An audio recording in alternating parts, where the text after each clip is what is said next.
नमस्कार, मैं हूं श्वेता सिंह। आप देख रहे हैं हल्ला बोल। आज देश कोरोना के संकट से जूझ रहा है। लोगों के जहन में कई सवाल हैं। ये लड़ाई कई बार गलत दिशा में मुड़ जाती है। लोग पैनिक हो जाते हैं, चाहे वो दवाइयां हो, ऑक्सीजन की समस्या हो या फिर घर में इलाज का तरीका। इसीलिए एक्सपर्ट्स की राय जानना बहुत जरूरी है। आज हमारे साथ देश के बड़े बड़े डॉक्टर्स मौजूद हैं जो आपकी हर आशंका को दूर करने का प्रयास करेंगे, जिनसे हम चर्चा करेंगे अपने इस राउंड टेबल शो में। लेकिन सबसे पहले उन सवालों के जवाब जानते हैं जो इस वक्त देश के सामने बड़ी समस्या के तौर पर खड़े हैं। सीटी स्कैन, रेमडेसिविर, ऑक्सीजन और पीक को लेकर देश के जहन में कई सवाल हैं। क्या कहना है उस पर एम्स के डायरेक्टर डॉक्टर रणदीप गुलेरिया का?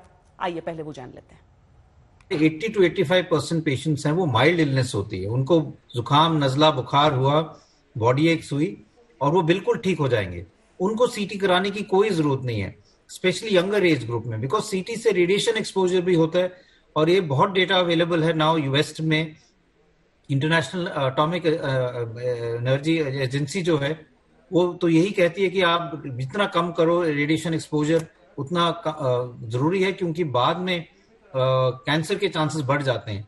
इसलिए इन लोगों को सीटी कराने की कोई जरूरत नहीं है। हम सीटी करा के अननेसेसरी पैनिक क्रिएट करते हैं।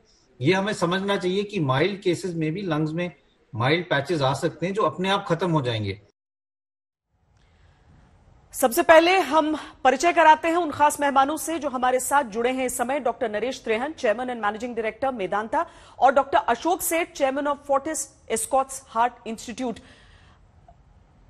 डॉक्टर त्रेहन, पहले आपसे मैं समझना चाहती हूं, और हम टेस्टिंग से ही शुरू करते हैं और उसके बाद धीरे धीरे आगे बढ़ते हैं। बाकी जो मुद्दे हैं हमारे सामने उसकी बातें करेंगे, क्योंकि पीक को लेकर खासकर सवाल लोगों के मन में है। कुछ राज्यों में जो आंकड़े हैं वो अगर कम दिख रहे हैं तो इसका क्या मायने निकाले जाए। लेकिन ये सीटी स्कैन को लेकर जो लोगों में एक होड़ सी दिखती है कि लोग चाहते हैं कि जल्दी से सीटी स्कैन करवा लें जैसे ही कुछ लक्षण नजर आते हैं। क्या क्या नुकसान हो सकते हैं सीटी स्कैन के, डॉक्टर त्रेहन? आपको ये समझना है कि हर चीज जो हम बोल रहे हैं कि जैसे कोई टेस्ट है या कोई दवाई है, उसका उचित टाइम होता है इस डिजीज पैटर्न में। जब उसका उचित टाइम हो तभी करवाना चाहिए। ये नहीं कि लोगों में ये बह फैल गया कि सीटी स्कैन सबको कराना, ये बिल्कुल गलत बात है। इसके दो नुकसान है। सीटी स्कैन में रेडिएशन होता है, आपको काफी सारा एक्सरे एक्सपोजर होगा, तो अगर जो अननेसेसरी है तो बिल्कुल नहीं करना है।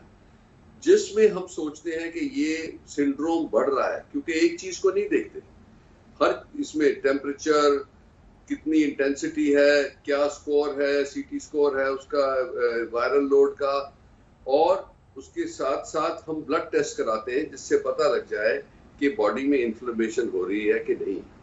अगर जो ऐसा होता है जिसमें हम देखते हैं कि बहुत फीवर रिस्पॉन्ड नहीं कर रहा, जिसके हम देखते हैं कि उसके जो ब्लड टेस्ट हैं जिसके अंदर सीआरपी बढ़ा हुआ है बहुत ज्यादा, या फेरेटिन बढ़ा हुआ है, डी डाइमर बढ़ा हुआ है, तो तब हम रेकमेंड करते हैं कि एचआरसीटी होना चाहिए।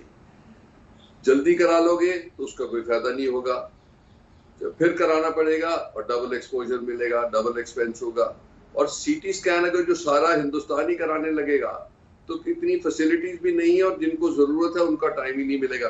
तो ये सब बातें अपने दिमाग में रखनी चाहिए कि एक डॉक्टर आपको गाइड करेगा कि कब क्या करना चाहिए। ये मत सोचें कि किसी और का हुआ था सीटी स्कैन तो मैं भी करवा लूं, किसी और ने वो रेमडेसिविर ली तो मैं भी रेमडेसिविर लगवा लूं, किसी और को टोसिजुमैब लगी है तो मैं भी लगवा लूं।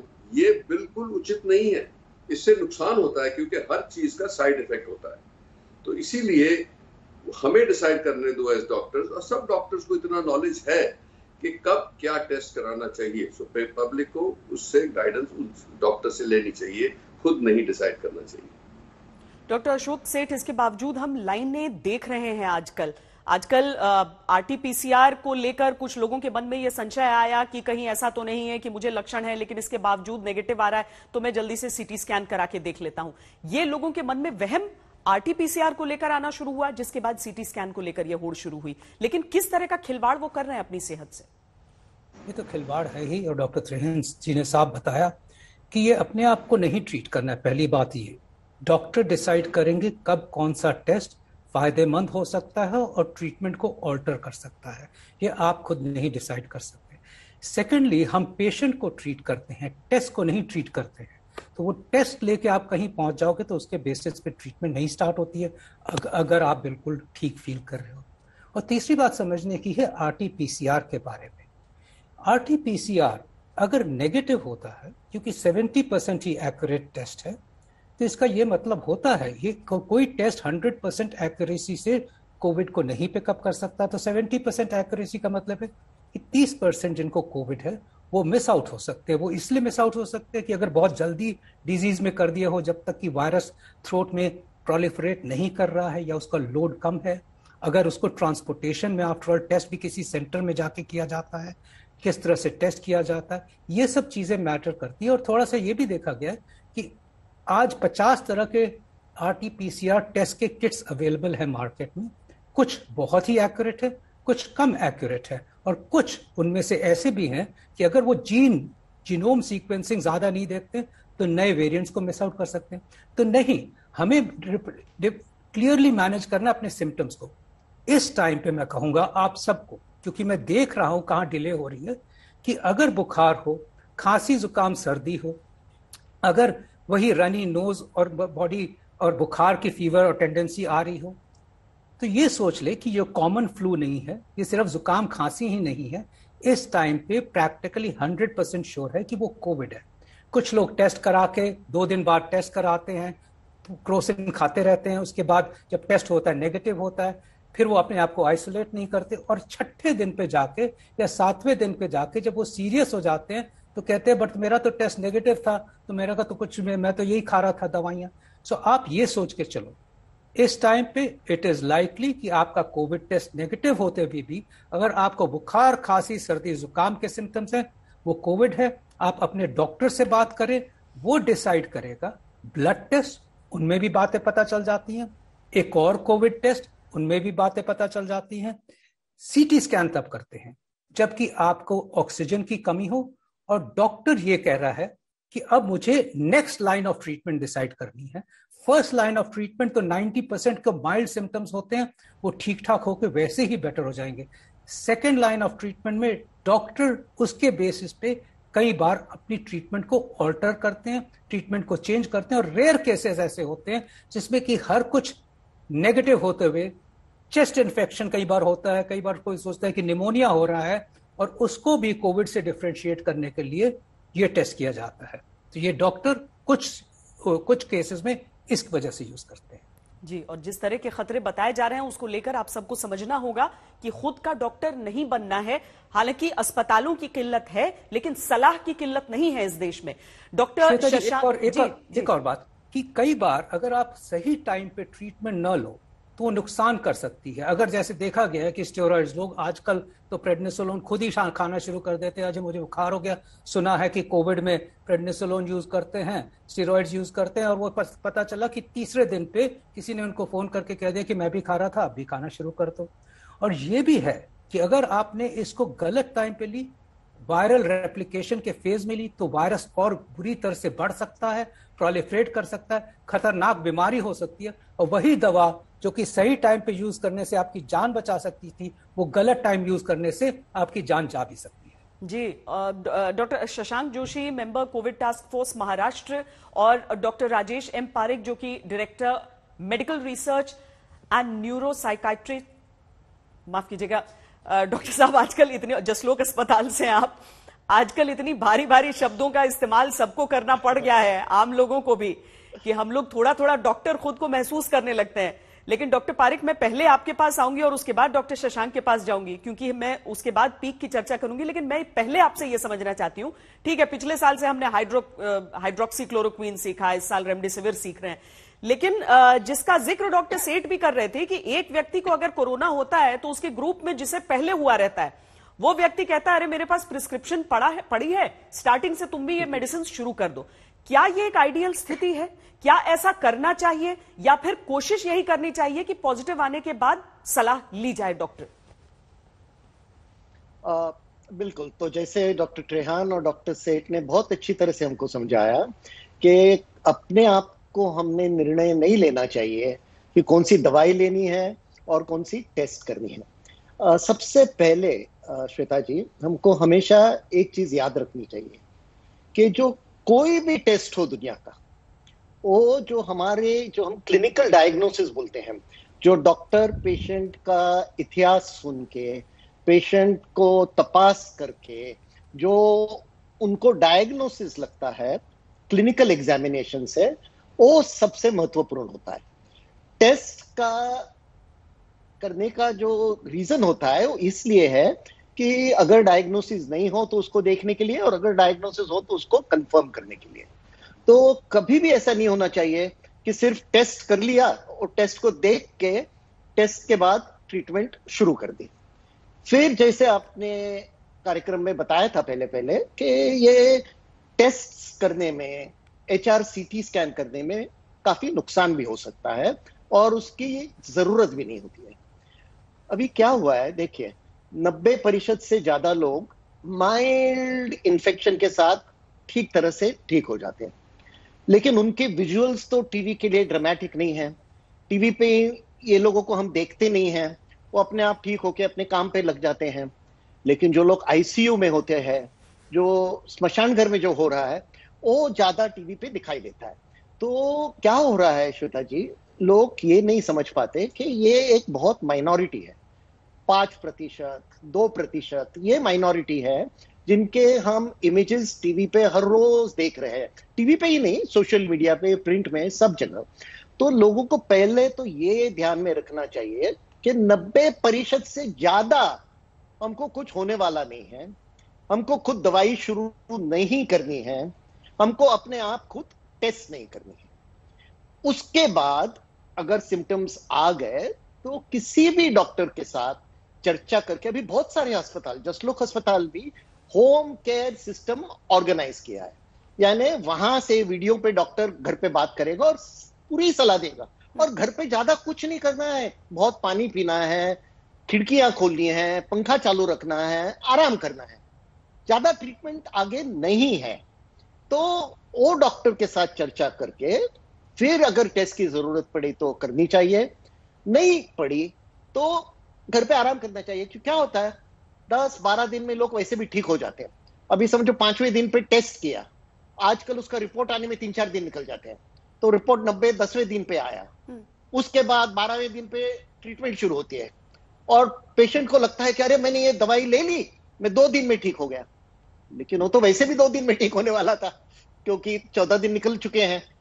फिर वो दूसरे लोगों को बोलेगा कि मैंने ये दवाई ली और 2 दिन में मैं बिल्कुल ठीक हुआ, अब सब लो। और एक बहुत महत्वपूर्ण चीज डॉक्टर सेठ ने आपको बताई लास्ट में कि स्टीरॉइड्स हो तो उसको ठीक समय पे, ठीक डोज पे देना चाहिए।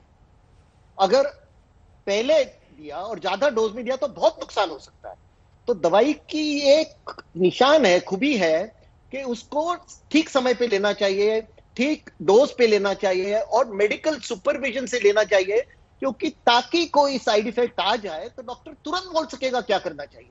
तो अगर हम सब ये ख्याल में रखेंगे तो ट्रीटमेंट बहुत ही बढ़िया हो सकती है। और फाइनली मैं आपको ये कहना चाहता हूं कि एक बड़ा खतरा क्या है अपने आप पे ट्रीटमेंट करने का, वो क्या है कि अगर लोग माइल्ड मॉडरेट करके हॉस्पिटल में इन्फ्लुएंस लेके कुछ भी करके एडमिट हो जाते हैं, तो जो दूसरे पेशेंट होते हैं जिनको बेड की जरूरत होती है, वो बेचारे रह जाते हैं, उनकी मौत हो जाती है। तो दूसरों को भी काफी नुकसान होता है अगर लोग अस्पताल में गए। ठीक है, ये घर पे कौन रहे और कब वो समय आए जब आप अस्पताल की ओर देखें, इसको चर्चा में आगे हम इस पर चर्चा करेंगे ताकि लोगों को जानकारी मिल सके। लेकिन डॉक्टर शशांक जोशी, वो सवाल जो सारे लोगों के मन में आज है वो ये कि 1 साल में हम ये समझ गए कि कोई भी लहर होती है तो उसमें शुरुआत होती है, एक पीक होता है और उसके बाद केसेस घटते हैं। अगर आज हम देश भर के घटते आंकड़े देखते हैं तो उसमें कुछ राज्य दिखते हैं, जैसे महाराष्ट्र उनमें से एक है। क्या जो 4-5 दिन के आंकड़े हैं या हफ्ते भर के जो आंकड़े हैं वो अगर एक प्लाटू या एक नीचे की तरफ आता हुआ दिखता है तो क्या हम समझें कि महाराष्ट्र जैसे राज्य में अब पीक का समय आ गया है और इसके बाद स्थिति बेहतर होगी, या जल्दी है ये जज करना? नहीं, आपने श्वेता जी बिल्कुल सही कहा। लास्ट 3 हफ्ते से हम देख रहे हैं अप्रैल के पहले हफ्ते से मई के पहले हफ्ते तक आप देख रहे हैं कि जैसे बम्बई की केस ले लीजिए आप, तब हमारी जो टेस्ट पॉजिटिविटी रेट थी अराउंड 28 से 30% थी। अभी वो कम होके ये हफ्ते में करीबन आई है 10% पे। डबलिंग टाइम जो था वो करीबन 38 डेज था, वो अभी 100 के ऊपर चला गया है। मृत्यु दर थोड़ा सा बढ़ गया है, लेकिन अभी भी वो केस फेटेलिटी रेट 0.51% तक ही है। और ओवरऑल नंबर ऑफ केसेस जो 11-12 हजार थे हफ्ते में, पहले हफ्ते में अप्रैल के, अभी मई के पहले हफ्ते में वो कम होके 3-4 हजार पे आ गए हैं। तो आंकड़े भी देखेंगे, नंबर्स भी देखेंगे, तो ये 4 हफ्ते में एक तो चीज दिखते है कि रफ्तार थोड़ी कम हुई है।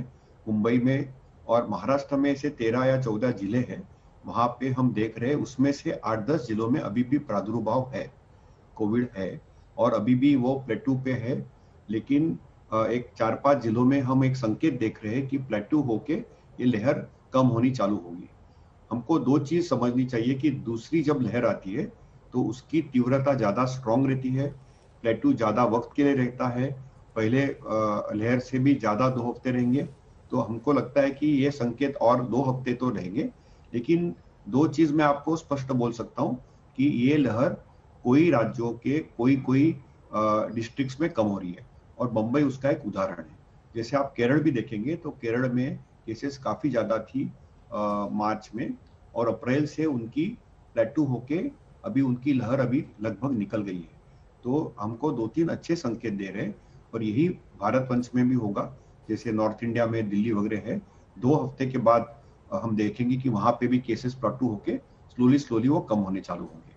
लेकिन उसके ऊपर 2 चीज है। एक तो हमको अभी काफी निर्बंध लगाए हैं, महाराष्ट्र में काफी निर्बंध लगाए हैं, तो जब हम अनलॉकिंग करेंगे तभी हमको सही आंकड़े करेंगे। दूसरी चीज है कि हमको टेस्टिंग का जो परसेंटेज है वो कम नहीं करना चाहिए। मुंबई में अभी हम करीबन 40-50 हजार टेस्ट कर रहे हैं, बीच बीच में टेस्ट का आंकड़ा करने का 20-25 हजार तक आ जाता है, वो नहीं होना चाहिए। और महाराष्ट्र में भी करीबन हम देख रहे हैं कि लगभग 60-65 हजार केसेस आ रहे थे, अभी वो अराउंड 50 हजार केसेस आ रहे हैं, और टेस्टिंग भी अराउंड 2.5 लाख कर रहे हैं।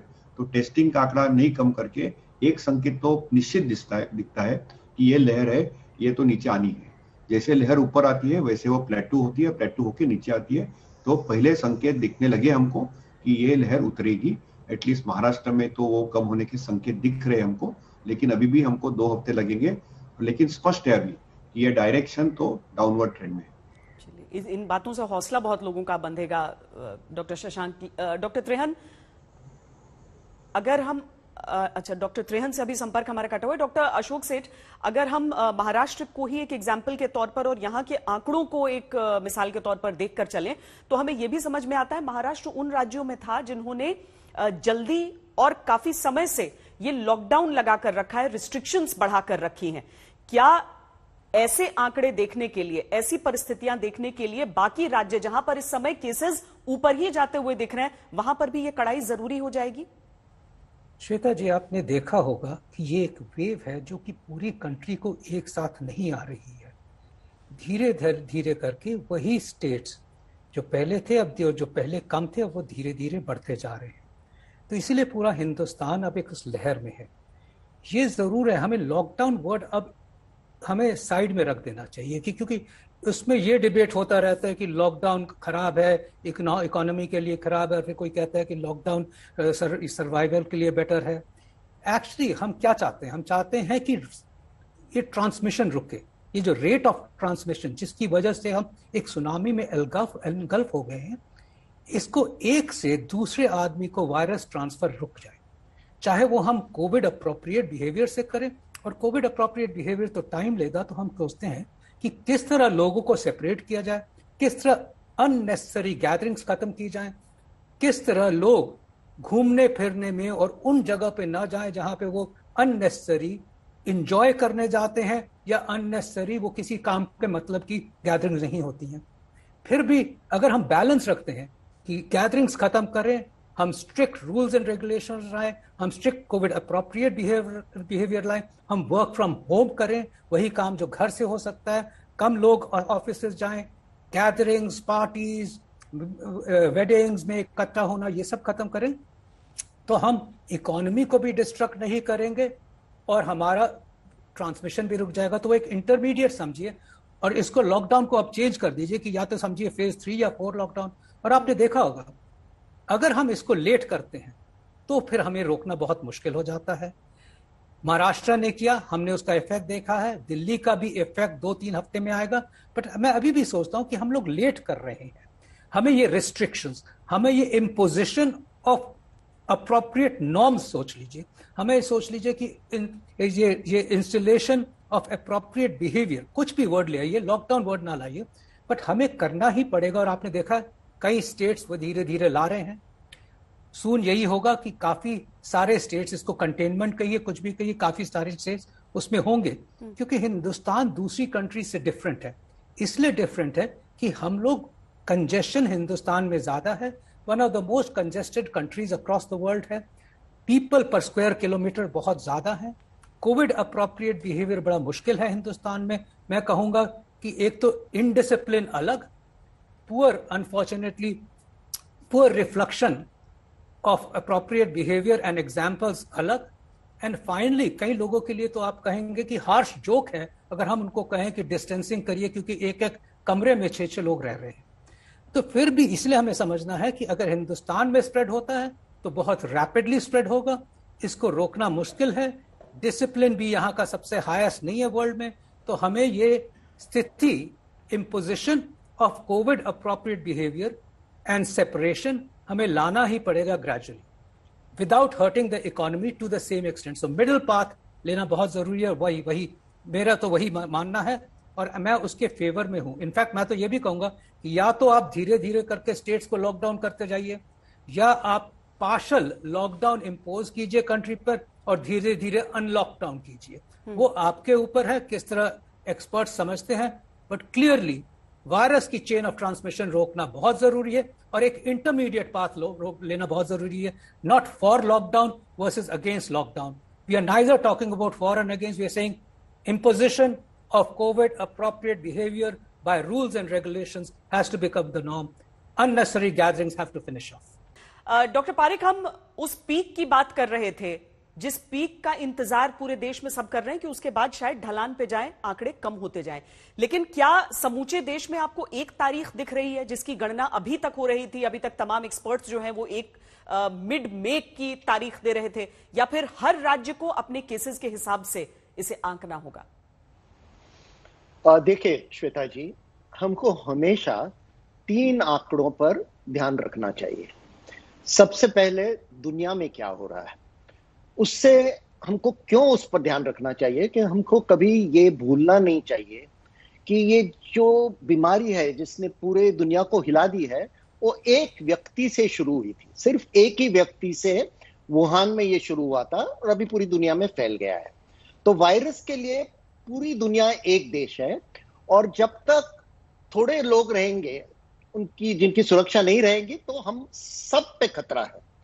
दूसरा आंकड़ा हमको हमारे देश पे देखना चाहिए। ये क्यों करना चाहिए? क्योंकि हर देश की पॉलिसी अलग होती है। तो अपनी देश की पॉलिसी काफी अलग रही है दूसरे देशों से, तो इसीलिए हमारे देश में क्या हो रहा है उसके ऊपर भी हमको ध्यान रखना चाहिए। और तीसरा, अब हमारे स्टेट में जिधर हम रहते हैं, जैसे मैं महाराष्ट्र में रहता हूं, तो महाराष्ट्र में जो भी हो रहा है उस पर भी ध्यान रखना चाहिए। तो ये तीनों आंकड़ों को हमको ध्यान से देखना चाहिए, और उसके अलावा हमको ये भी समझना चाहिए कि हमारे आजू बाजू में क्या हो रहा है और हमारे घर में क्या हो रहा है। ये आंकड़े नहीं है, लेकिन उसके ऊपर भी हमारा ध्यान रहना चाहिए। ये क्यों रहना चाहिए? बिकॉज जो भी हम लोग पॉलिसी डिसीजन लेंगे अपने परिवार के लिए, अपने स्टेट के लिए, अपने देश के लिए, वो ये आंकड़ों के मुताबिक रहेगा। अभी देखिए, 2 चीजें अभी तक इस पेंडेमिक में, पहले पेंडेमिक की बात नहीं करना चाहता हूं, इसी पेंडेमिक में 2 चीजें से ये बीमारी निकल गई है। किधर भी उनको सफलता प्राप्त हुई, सिर्फ 2 चीजें। एक, आप लॉकडाउन कहें या दूसरा कौन सा शब्द इस्तेमाल करें, उससे हुआ है। अपने देश में भी हुआ था, हमने पहले लॉकडाउन कर दिया था और उसके वजह से बहुत ही जल्दी वो पहली लहर थी वो खत्म हो गई। और दूसरा है वैक्सीनेशन। बहुत सारे देशों ने गलतियां की थी, यूएस ने, यूके ने, बट जैसे उन्होंने उनका वैक्सीनेशन बढ़ाया तो उनके केसेस कम हो गए। अभी सिंगापुर ने एक अच्छा शब्द ढूंढ निकाला है जो सब लोग समझ सकते हैं, क्योंकि सिंगापुर में बहुत सारी भाषाएं हैं और कोई भी शब्द हो, समझो लॉकडाउन, तो उसको अगर आप तमिल में ट्रांसलेट करोगे या चाइनीज में ट्रांसलेट करोगे तो उसका अलग अलग मतलब बदल जाता है। तो उन्होंने एक शब्द इस्तेमाल किया है, लॉकडाउन की बात ही नहीं करते और सर्किट ब्रेकर बोलते हैं, क्योंकि वहां हर घर में एक सर्किट ब्रेकर रहता है और जब कुछ प्रॉब्लम होता है तो सर्किट टूट जाता है और फिर घर में आग नहीं लग जाती है। तो उन्होंने ये सर्किट ब्रेकर शब्द इस्तेमाल करके सब लोग को समझा दिया है।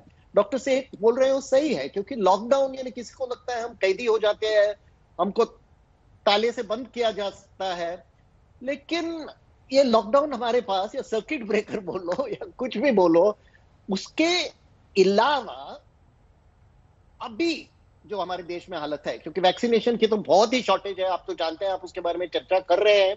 तो जब तक वैक्सीनेशन की शॉर्टेज रहेगी और उस कुछ समय तक रहेगी तो हमारे पास दूसरा सॉल्यूशन नहीं है।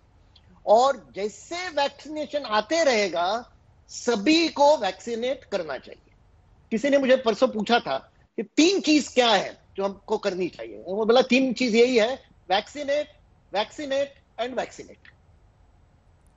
वाकई, और उसके लिए एक बहुत बड़ा अवरोध हो जाता है डॉक्टर जोशी हमारे सामने कि हमारी आबादी, हमने इस दूसरी लहर में देख लिया है कि व्यवस्था करना कितना मुश्किल हो जा रहा है। ऑक्सीजन के लिए अगर लोग लाइनें लगा रहे हैं इस तरीके से, चाहे घर में अपने आप को ट्रीट करने की कोशिश कर रहे हो या अस्पताल में बेड लेने का प्रयास कर रहे हो, संसाधन कितने भी हुए, हमारी आबादी इतनी बड़ी है कि अगर ऐसी खौफनाक लहर आ जाती है तो सारे संसाधन कम पड़ जाते हैं। आज की तारीख में महाराष्ट्र अपने केसेस को देखते हुए कि किस तरीके से बड़ी मुश्किलों के साथ इस स्तर पर पहुंचा गया है, वहां पर आज आप क्या प्रयास कर रहे हैं? ठीक है, संसाधनों को उस स्तर पर लाने का प्रयास तो हो रहा है कि ऑक्सीजन की व्यवस्था उस तरीके से रहे, दवाइयों की कमी कभी ना पड़े, चाहे ये लहर जाए और उसके बाद अगली लहर के लिए हम सबको तैयार रहना पड़े। लेकिन आज की परिस्थिति में पीक की उस तारीख का आकलन करते हुए आप क्या कोशिश कर रहे हैं? लोगों को जैसे कैसे समझा पा रहे हैं कि ये सिम्टम है तभी अस्पताल की तलाश में बाहर निकलो, वरना घर में कैसे अपने आप को बचा पाओ? कब तक घर में रहो, डॉक्टर के पास या अस्पताल के पास, डॉक्टर के पास तो पहले चले जाएं लेकिन अस्पताल जाने की न सोचो। आपने मैडम बिल्कुल सही कहा कि हमें अभी भी सतर्क रहना चाहिए और हमारी यही कोशिश है कि महाराष्ट्र में हो या भारत में हो, जितने नागरिक है वो घर में रहे। और उनको अभी एक कोविड का वक्त चल रहा है, तो कोई भी सिम्टम हो, जैसे बुखार हो, सूखी खांसी हो, गंध या स्वाद की दिक्कत हो, तो तुरंत कोविड की जांच करनी चाहिए। और सस्पिशन आ गई तो सेल्फ आइसोलेट करना चाहिए, अपने घर वालों से सेल्फ आइसोलेट करके अपने बाकी घर वालों को मास्क लगाने को बोलना चाहिए। ये पहली चीज हमने सबको बोल दी है। और जांच करके अक्सर हमने ये भी देखा है, जिसे आपके प्रोग्राम में पहले भी डिस्कस हुआ, कभी कभी RT-PCR 70% लोगों में ही पॉजिटिव आती है, तो कभी कभी वो जांच करने के बाद भी सिम्टम्स परसिस्ट रहे तो हम तो हमारे महाराष्ट्र में बताया कि कोविड का जो टाइम टेबल है ये 14 से 21 दिन का है और डॉक्टरी संपर्क दिन में 2 बार होना चाहिए। यदि आप फोन पे बात कीजिए, डिजिटली बात कर लीजिए, इलेक्ट्रॉनिक मीडियम से बात कर लीजिए, ये होना ही चाहिए। और घर में मॉनिटरिंग के लिए एक तो बुखार मॉनिटर करना चाहिए, सूखी खांसी मॉनिटर करनी चाहिए, आपको दम लगता है, बहुत थकान आती है तो ये भी मॉनिटर करके आपके डॉक्टर के साथ संपर्क रखना चाहिए। और पल्स ऑक्सीमीटर का हमने जरूर जिक्र किया है कि घर में हो सके तो पल्स ऑक्सीमीटर रखना चाहिए।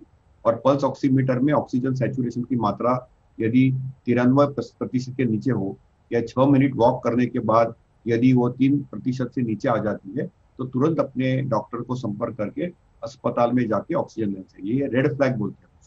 या हमारा जो रेस्पिरेटरी रेट है, यानी सांस लेने की जो रफ्तार है, ये 24 से ज्यादा हो जाती है पर मिनट में, तो भी डॉक्टर से तो हमारे जो प्रोटोकॉल्स है हम उसमें सिंपल स्ट्रेटेजी है असेस, यानी पेशेंट को असेस करके 24 घंटा अपने डॉक्टरी संपर्क में रखना, नंबर 1।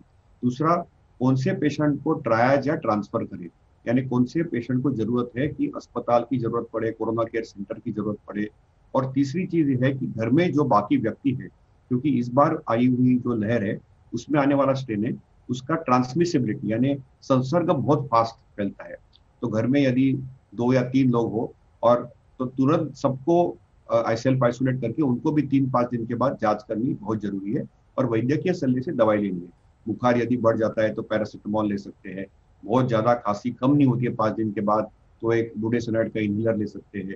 इसके बावजूद भी कुछ भी तकलीफ होती है तो डॉक्टर की सलाह में कोई दवाई चालू करते हैं। और यदि सैचुरेशन ड्रॉप होता है और दम लगता है तो ऑक्सीजन, स्टीरॉयड और लो मॉलिक्यूलर हेपेरिन की दवाई अस्पताल में लेनी चाहिए और डॉक्टरी की निगरानी में लेनी चाहिए। अभी हमारे घर में क्या होता है कि काफी लोगों के घर छोटे हैं, जैसे बम्बई शहर में छोटे छोटे घर है तो उसमें कभी कभी सेपरेट टॉयलेट नहीं रहती है।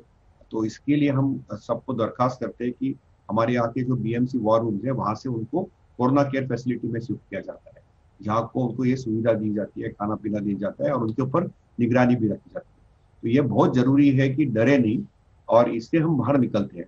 अभी अक्सर क्या हो रहा है कि एसिम्प्टोमेटिक यानी जिनको कोई भी लक्षण नहीं है उसमें सबसे ज्यादा खतरा रहता है। लोगों को लगता है मेरे को कुछ नहीं है, मेरी कोविड टेस्ट पॉजिटिव है, 7-8 दिन लगेंगे, अभी मैं तो ठीक हो गया। और वही टाइम सैचुरेशन सडनली ड्रॉप होता है और 7वें-8वें दिन में सैचुरेशन ड्रॉप होता है, 9वें-10वें दिन में आते हैं तो काफी उनकी हालत खराब हुई रहती है। तो इसलिए डॉक्टरी संपर्क रखना भी बहुत जरूरी है। जिनको लक्षण नहीं है उनके ऊपर भी निगरानी रखनी उतनी जरूरी है तो किसी की मौत नहीं होए और हमको जाने बचानी है। पहले हमारा एक ही मकसद है कि जान बचाए और दूसरी बार कि अस्पताल जिनको जरिए उनको जाना चाहिए, सब लोग जाके अस्पताल ब्लॉक नहीं करना चाहिए। और हमारे यहाँ पे अभी जो वॉर रूम्स है वहाँ पे घर पे एम्बुलेंस भेज के हम मरीजों को लेके आते हैं और उनको इधर कोरोना केयर फैसिलिटी या अस्पताल में भर्ती कर देते हैं। दूसरी एक बात आपको बहुत महत्वपूर्ण है कि मास्किंग करना बहुत अनिवार्य है। जिनके घर में कोरोना नहीं है लेकिन उनके घर पे बाहर से कोई काम करने के लिए घर में आ रहा है, कोई नौकर आ रहा है, तो वो वक्त में प्लीज मास्क लगाइए, क्योंकि वो जो बाहर से शख्स आ रहा है वो कभी कभी कोविड पॉजिटिव हो सकता है। हमको अभी कोविड टाइम में सबको सस्पेक्ट करना चाहिए जी। तो इसलिए हमको सतर्क रखनी चाहिए कि वो टाइम प्लीज मास्क करे। वो 2-3 घंटे जब घर की सफाई होती होगी या घर में खाना पकता होगा तो वो टाइम मास्क डालना बहुत अनिवार्य है, क्योंकि फिर संसर्ग नहीं होना। और आप जब भी बात करते, आपने हमारे नेबर से भी जब बात करते तो हमने सबको बोल दिया है कि बातचीत करते समय भी आप मास्क करें, उसमें कोई भी इसमें मिस्टेक नहीं करिए। देखो अभी भी हमको कोरोना से बाहर निकालने के लिए 2 ही चीज सबसे महत्वपूर्ण है अवॉइड करने के लिए। एक तो मास्क है, डबल मास्क, और दूसरी चीज है वैक्सीनेशन। वैक्सीनेशन को तो भी 6 महीना 1 साल लगने वाला है, तो जब तक वो नहीं हो तब तक हमको डबल मास्किंग तो करना चाहिए। और कोविड पॉजिटिव आते भी है तो भी कंटिन्यूसली वैद्यकीय संपर्क रख के हमको रेड फ्लैग जो भी है तब भी तुरंत अस्पताल में जाना चाहिए। वॉर रूम के साथ कांटेक्ट रखिए, अपने डॉक्टर के साथ संपर्क रखिए और सतर्क रहिए। और ये नहीं करना कि हम लोग क्या करते हैं, हमने एक मिस्टेक सब लोग में देखा है कि पहले हफ्ते में ठीक ठाक रहते हैं तो हम कुछ डॉक्टर को कांटेक्ट ही नहीं करते, उनको लगता है हम ठीक हो जाएंगे और फिर क्या होता है बहुत लेट हो जाता है। वैसे नहीं करना जी। ये सीटी स्कैन तो डॉक्टर को संपर्क करना है उस दिन जिस दिन आप पॉजिटिव आ गए हैं, उसी समय से आपको डॉक्टर के संपर्क में रहना है। लेकिन हॉस्पिटल कब जाना है डॉक्टर अशोक सेठ? अस्पताल का रुख करना है या नहीं करना है? कितना ऑक्सीजन लेवल हो तब लोगों को ये सोचना चाहिए कि हमें जाना चाहिए?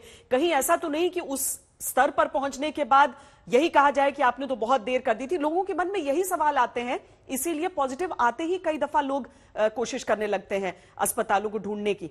तो डॉक्टर सेठ ये भी समझाइए कि घर में भी अगर हैं तो कितने समय में ऑक्सीजन और बुखार को मॉनिटर करना है? देखिए, ये अभी हम इनको सबको बैलेंस तरीके से समझाना होगा।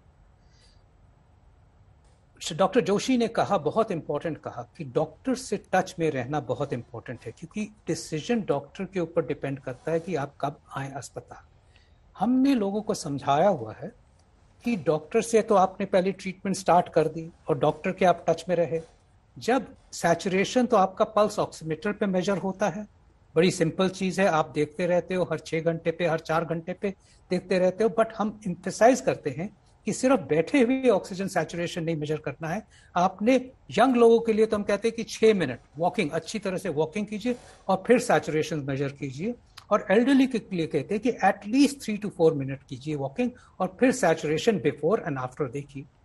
तो ये जो ड्रॉप इन सैचुरेशन है इसको हम इंपॉर्टेंट समझते हैं और हम कहते हैं कि जब तक ठीक है, फीवर के लिए आप बुखार के लिए आप दवा लेते हो, खांसी जुकाम के लिए लेते हो, हाइड्रेशन करते हो, वही सब माइल्ड डिजीज के लिए है। बट जब आपने 94 से कम देखा सैचुरेशन, तो फिर डॉक्टर से आपको बताना चाहिए, डॉक्टर से बात करनी चाहिए। हर जगह पे वीडियो कॉन्फ्रेंसिंग इसके लिए अवेलेबल है, और डॉक्टर हो सकता है डिसाइड करे कि नहीं, आप साइड में सोइए, आप ठीक से लगाइए, आप अपने हाथ को गर्म कीजिए, देखिए कितना सैचुरेशन आ रहा है, और हो सकता है कि आपका 93, 94 पे आपको घर ही में रहने को कहे। बट जब सैचुरेशन 90 या 91 पे पहुंचता है और कंसिस्टेंटली उस पे रह रहा है, और तब डॉक्टर ही खुद कहता है कि अब आपकी एडमिशन का टाइम आ गया है, क्योंकि आप सेकेंड फेज में जा रहे हो, जिनमें हमने आपको दूसरी दवाइयां देनी है। याद रखिए, इंट्रावीनस दवाइयां घर पे नहीं दी जा सकती हैं। हाँ, इस टाइम पे जब बेड्स की अवेलेबिलिटी नहीं थी, अगर ये आइडियल वर्ल्ड होता तो हमेशा जहां पे ऑक्सीजन ड्रॉप की है, हम कहते हैं कि अस्पताल आइए, हम ऑब्जर्व करेंगे, हम डिसाइड करेंगे कि आपको कितनी ऑक्सीजन चाहिए, हम डिसाइड करेंगे कि आपको अब स्टेरॉइड्स इंट्रावीनसली मिलने चाहिए कि आपको रेमडेसिविर देने की जरूरत है कि नहीं। बट क्योंकि बेड्स की कमी है और हमारा फर्ज है कि पेशेंट को ठीक रखना, तो कुछ next steps, early next steps जो हम कहते हैं माइल्ड के बियॉन्ड, वो अब हम घर में शुरू करते हैं, प्रोवाइडेड हम शुरू करते हैं, पेशेंट नहीं, और वो हमारी 1-to-1 मॉनिटरिंग चलती रहे, जिसमें कि पेशेंट हमें बताता रहे कि बेटर हो रहा है, वर्स हो रहा है। वाजिब बात है, क्या हो डॉक्टर रहा सेठ है। यही समझा रहे हैं कि हमें सीधे तौर पर यह देखना है कि हमें कोई भी चीज जेनेरिक नहीं ले सकते हैं कि फलाने पर हुआ है तो हमारे पर भी होगा, या इन बातों का एक ही सार है कि डॉक्टर के साथ आपको संपर्क में रहना है। बहुत बहुत धन्यवाद, आप सबने बहुत सारे कॉन्सेप्ट्स को लोगों के क्लियर किया है। बहुत धन्यवाद डॉक्टर सेठ आपका, डॉक्टर पारिक और डॉक्टर जोशी, आप सबका इस पूरी चर्चा में जुड़ने के लिए।